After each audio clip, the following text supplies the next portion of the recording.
ओम शांति, ओम शांति, ओम शांति।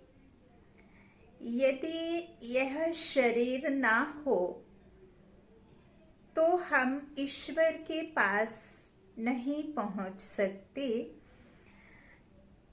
तन ही मात्र ऐसा साधन है जिसका आधार लेकर कर्मेंद्रियों के द्वारा मन बुद्धि के विमान में बैठकर हम ईश्वर के पास, बाबा के पास जाते हैं। ईश्वर के पास जाने का मात्र साधन है और इसलिए शरीर का भी ध्यान रखना, स्वच्छ रखना, स्वस्थ रखना आवश्यक है। यह भी जरूरी है कि आप इस तन का भी ध्यान रखें। इसी तन रूपी मंदिर में भ्रकुटी के तख्त पर विराजमान मैं आत्मा, परम पिता परमात्मा की संतान हूँ। इस शरीर रूपी मंदिर में विराजमान मैं देव कुल की देव आत्मा हूँ। तो तन के बिना अकेली आत्मा भी ईश्वर के पास जा नहीं सकती। इसलिए इस तन की भी संभाल रखनी जरूरी है। इसे क्लीन रखना, तभी तो मंदिर में देवात्मा बैठेगी। तो उतनी ही संभाल करनी है। तन तो समझिए कि झूठा तन जिसे कहते हैं, तो देह भान, अहम भाव, देही अभिमानी बनना, अर्थात ये शरीर नश्वर है, आत्मा अविनाशी है। आत्मा का कोई काल नहीं है। आत्मा को कोई विनाश नहीं कर सकता। चाकू के द्वारा कट नहीं सकती, पानी में भीग नहीं सकती, हवा उड़ा नहीं सकती और अग्नि इसे जला नहीं सकती। आत्मा अजर अमर अविनाशी है और उस परमात्मा की संतान है। लेकिन आत्मा अविनाशी तो है, यह सत्य है, लेकिन बिना शरीर के आधार, बिना कर्मेंद्रियों के ईश्वर तक पहुंचना भी संभव नहीं है। और तन स्वस्थ कब रहेगा? जब आप व्यर्थ चिंतन से मुक्त रहेंगे। व्यर्थ चिंतन से मुक्त अर्थात आत्मा रूपी श्रेष्ठ जो सोने का बर्तन है आत्मा, उन्हें उस आत्मा रूपी बर्तन में श्रेष्ठ संकल्पों से, समर्थ संकल्पों की शक्तियों से, पॉजिटिविटी से भरपूर रखेंगे। आत्मा रूपी बल आपको उतना ही अधिक मिलेगा। शक्तिशाली आत्मा होगी तभी तो तन रूपी मंदिर भी शक्तिशाली रहेगा। आत्मा निर्बल महसूस करेगी तो शरीर भी निर्बलता दिखाएगा, महसूस करेगा। आत्मा से महसूसता होती है ना, तन से तो महसूसता नहीं होती। आत्मा ही हर चीज को महसूस करती है, अच्छे बुरे का या कमजोरी का या श्रेष्ठता का। तो यदि आत्मा में बल रहेगा तो आपकी स्थिति भी मजबूत रहेगी। आप किसी भी परिस्थिति का सामना कर पाएंगे जब आप श्रेष्ठता से भरपूर रहेंगे। आपकी स्थिति श्रेष्ठ होगी। तो आपके लिए आत्मा शरीर में नहीं तो यह तन को नष्ट कर दिया जाएगा ना। कई फिर यूं समझते हैं कि मेरा बाबा में मन नहीं लगता है, बाबा को कैसे याद करना है, बाबा के पास कैसे जाना है, बाबा के पास कैसे जाएं। तो देखिए, आत्मा तो निकल करके बाबा के पास नहीं जा सकती ना। बाबा के पास तो मन बुद्धि के विमान में बैठ करके ही इन कर्मेंद्रियों के आधार, स्तन के आधार को लेकर के ही ईश्वर के पास तक पहुंचा जा सकता है।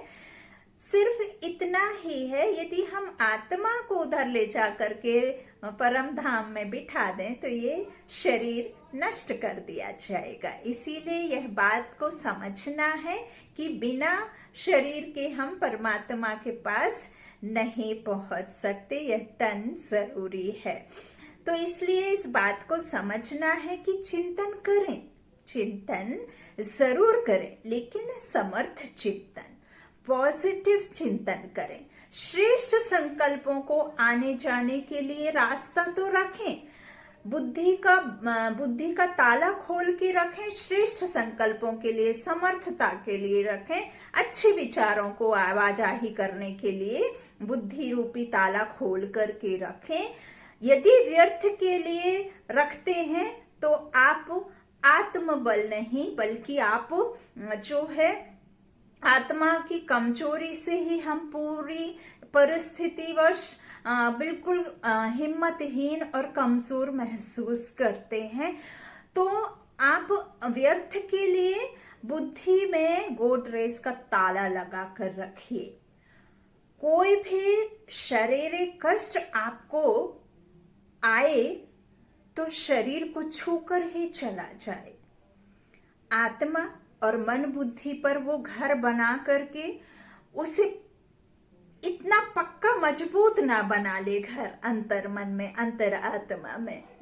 तो आप उसे शरीर पर आए और चला जाए, लेकिन वो अंदर घर ना बना पाए। कोई मुश्किल आए तो भौतिक जीवन में हो, आपकी मन स्थिति को कमजोर करने वाला कोई भी ऐसा मुश्किल को आप घर ना बनाने दें। मन स्थिति को कमजोर करने के लिए कोई भी मुश्किल को आने ना दें। आपकी मन स्थिति कमजोर हुई तो समझ लीजिए फिर आप के अंदर आत्मबल की कमी है। कोई भी चिंतन चले, लेकिन चिंता के लिए नहीं। चिंतन चिता को क्या करता है? चिंतन जो है चिता में परिवर्तित करता है यदि आप व्यर्थ चिंतन करते हैं। चिंतन चले, लेकिन चिंता को समाप्त करने के लिए चले, बल्कि यह शरीर की समाप्ति के लिए चिंतन नहीं करना है, व्यर्थ संकल्प नहीं चलने देना है। सबसे पहले जब हम उठते हैं तो उठते ही आपको शक्तिशाली संकल्पों को बिल्कुल आपको इतने अनुभव के साथ वो संकल्पों को आपको अंदर में समा लेना है। ऐसे संकल्पों से भरपूर होकर के आपको अपनी सुबह की शुरुआत करनी है। मैं शक्तिशाली हूं, सिर्फ दिखावे के लिए शक्तिशाली नहीं हूं, मैं हूं शक्तिशाली। मैं हर परिस्थिति में अपनी मन स्थिति को कमजोर नहीं होने देती, हावी नहीं होने देती। कोई भी परिस्थिति मुझे अपनी जगह से हिला नहीं सकती। निश्चिंत हो जाएं आप कि मैं सफलता मेरा जन्म सिद्ध अधिकार है। इस बात को आप एक्सेप्ट कर लें कि सफलता हुई पड़ी है। मैं भाग्यशाली हूं, मैं शक्तिशाली हूं, मैं भरपूर हूं, संपूर्ण हूं। मेरे घर में धन धान्य से मैं भरपूर हूं।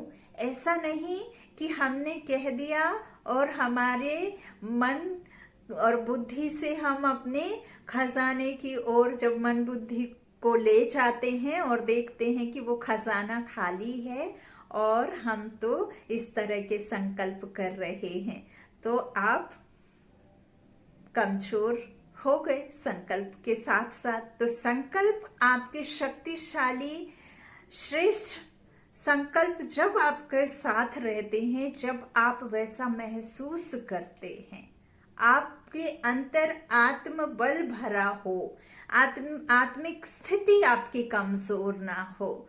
और जब आत्मा शांत रहती है और शांत होकर के कोई कार्य करती है तो कार्य एक्यूरेट होता है। जब आप शक्तिशाली खुद को अनुभव करते हैं तो आपको कोई भी मुश्किल छोटी ही लगती है। जब आप अपने आप को कमजोर समझते हैं तो आपको छोटी छोटी परिस्थिति, छोटी छोटी मुश्किलें भी आपको बहुत बड़ी लगती हैं। चिंतन करें, लेकिन चिंता को खत्म करने वाला चिंतन करें। यही आधार है परमात्मा तक पहुंचने का। आप जब व्यर्थ से मुक्त रहेंगे, आप तभी ईश्वर के पास पहुंच सकेंगे। स्वचिंतन करना है, पर चिंतन में नहीं रहना है। हमें खुद को परिवर्तन करना है।